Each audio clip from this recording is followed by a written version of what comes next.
Now, it's your time to state your vows to one another. So, pwede po na tayong umupo. Thank you, Ninong-Ninang, sa inyong pagtayo. At sana po maliwanag na narinig po natin ang kanilang idol. Ngayong Thoughts ko. Salamat sa 7 years na pagsasama natin. At ngayon ay magiging habang buhay na. Dati, crush mo lang ako. Ngayon, magiging asawa mo na. Year 2015, nung una tayong nagkakilala. Ang galing ni Lord kasi sa Sambales ko lang pala makikilala yung lalaking para sa akin. Hindi man naging madali nung una, pero nakita ko kung paano ka nag-antay at nag-effort para sa akin.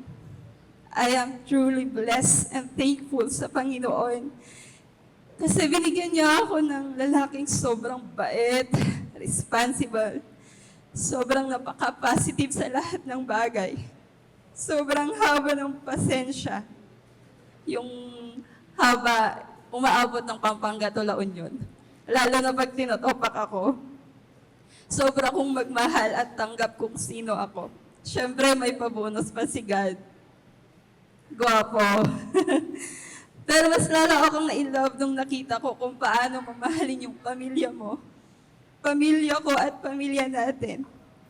Kayo ni Jana ang greatest blessing ko. Sa gitna ng pinagdaanan natin, God has made everything beautiful in His perfect time. Minsan, sinabi mo sa akin, hindi mo na alam yung gagawin mo sa sobrang daming nangyari before wedding. Pero andito lang kami ni Jana, sabay natin itong malalagpasan dahil alam nating meron tayong malaking Diyos na umaagapay sa mula umpisa. Napaka-blessed natin kasi andito na tayo, natupad na yung dream wedding natin, kasama ang pamilya natin at lahat ng mahal natin sa buhay. Alam kong madami pa tayong mas matinding kakaharapin, pero pangako kung hindi ako bibitiw. I promise na aalagaan kita. Ipagtitimpla ng kape palagi. Ipaglalaba basta mag-iwan ka ng pera sa pants mo. I promise na once a month na lang ako mag-crave ng sangyup. Pero hindi ko mapapangakong hindi na ako magsha-Shopee. I don't know what the future holds. But by God's grace and power working within me, I promise to love you as Jesus loved us first. I will listen to your stories kahit hanggang 3 a.m. pa tayo magkwentuhan. I promise to be your best friend, your prayer partner, travel buddy, your food buddy, your #1 supporter, and to be a good wife, and to be a good mother kay Jana at sa future na mga anak natin. I am excited for this new chapter in our life, and I'm glad knowing that I will always have you for the rest of our lives. I love you, Tots.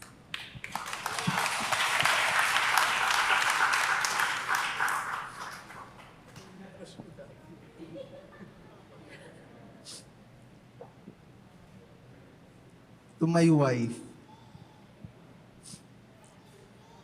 finally, Tubbs, this is the day that we are waiting. This is only dream before.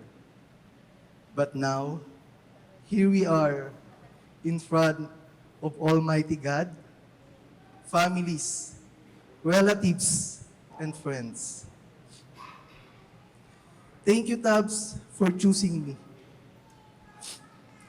to be your husband and be a part of your life.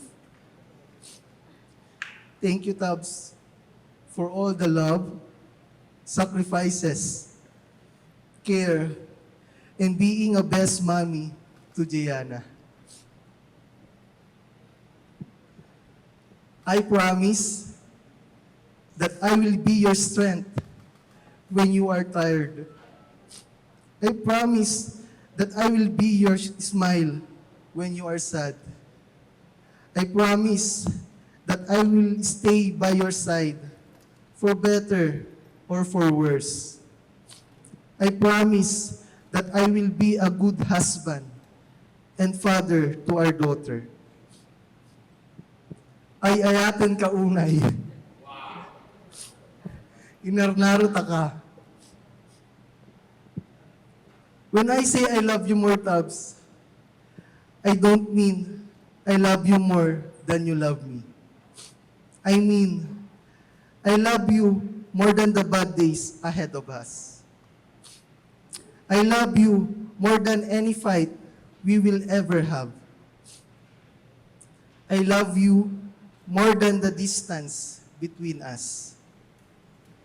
I love you more than any obstacles that could ever have to come between us. I love you the most, my wife, Diana Rose Lubian Prado Aquino. I love you, Tabs.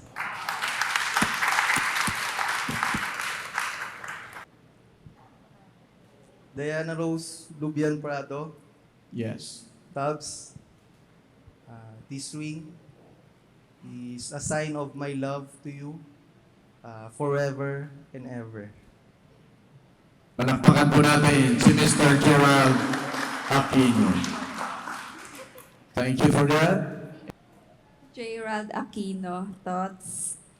I give you this ring, wear it with love and joy. I choose you to be my husband, to have and to hold from this day forward. I love you. That's right.